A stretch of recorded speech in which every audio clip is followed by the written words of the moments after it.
Welcome to our series on the extraordinary documentary on the 4 dangerous teen killer you have never had of. Before we dive into it, kindly subscribe to our channel to support us and turn on your notification so that when we post new videos you will get notified. Let's dive on. On a bright morning, March 2nd, 2022, the bustling atmosphere of a Phoenix McDonald's took a dark turn. Christopher Track and Prince Ned, both 16 and working behind the counter, were embroiled in a petty argument over hash browns. The dispute, however, escalated beyond the fryers and onto the bathroom floor, where the two teenagers decided to settle their differences with their fists. Ned emerged victorious, taunting Track as he walked away. Humiliated and seething with rage, Track couldn't bear the defeat. In a shocking turn of events, he retrieved a gun from his bag and shot Ned in the back as he was walking away. The restaurant erupted into chaos, with patrons fearing a mass shooting. Track fled, leaving the scene of bloodshed. Despite immediate medical attention, Ned succumbed to his injuries. For days, Track was a ghost, hiding from the law.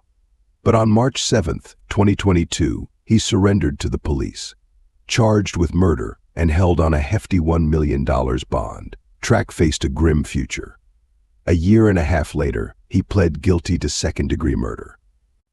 Though the prosecution sought a 16-year sentence, Track's claim of childhood trauma and mental health struggles stemming from a violent home environment and suspected schizophrenia mitigated his sentence to 12 years.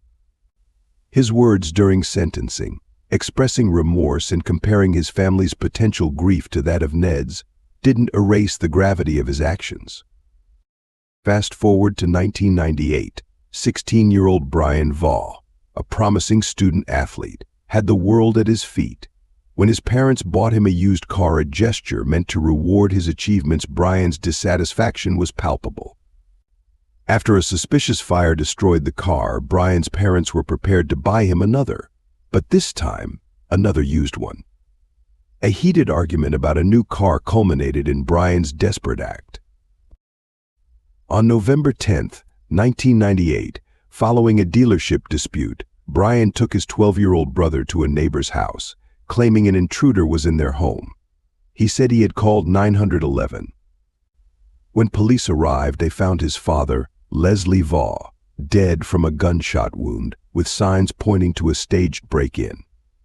Brian's inconsistent statements, combined with physical evidence of tampering, led investigators to suspect him of the murder. Brian's attempt to frame an intruder failed as the evidence piled up against him. 2 months later, Brian was arrested, tried, and convicted. Despite his not guilty plea and continued denial of guilt, the jury saw through his ruse. He was sentenced to 33 years, but was released after 19 years for good behavior.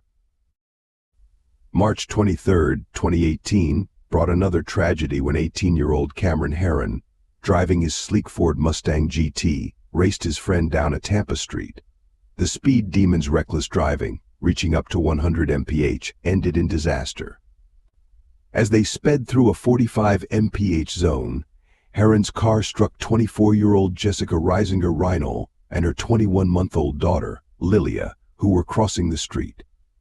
Jessica died that day, and Lilia followed the next. Investigators revealed Herron was driving at 102 mph moments before the crash, a speed well beyond the legal limit. Herron faced charges of vehicular homicide and street racing. His friend John Barino accepted a plea deal for 6 years in prison and 15 years of probation. Herron, whose defense team negotiated for lesser sentences, was ultimately sentenced to 24 years in prison, a stark reminder of the deadly consequences of high-speed recklessness. Lastly, on March 23, 2021, Mohammed Anwar, a 66-year-old food delivery driver, fell victim to a shocking crime.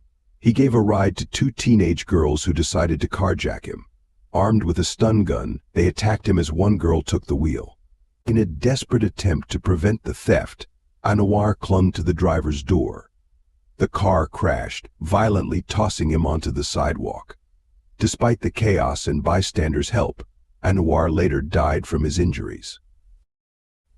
The girls, aged 13 and 15, were charged with felony murder and armed carjacking. Due to DC's juvenile justice laws, the 13-year-old could not be tried as an adult. The 15-year-old faced a potential adult trial but was instead sentenced to youth detention. Both will be released either when deemed rehabilitated or upon turning 21, whichever comes first. These stories of youthful rage, tragic accidents, and heinous crimes serve as haunting reminders of the fragile line between ordinary life and its dark twists.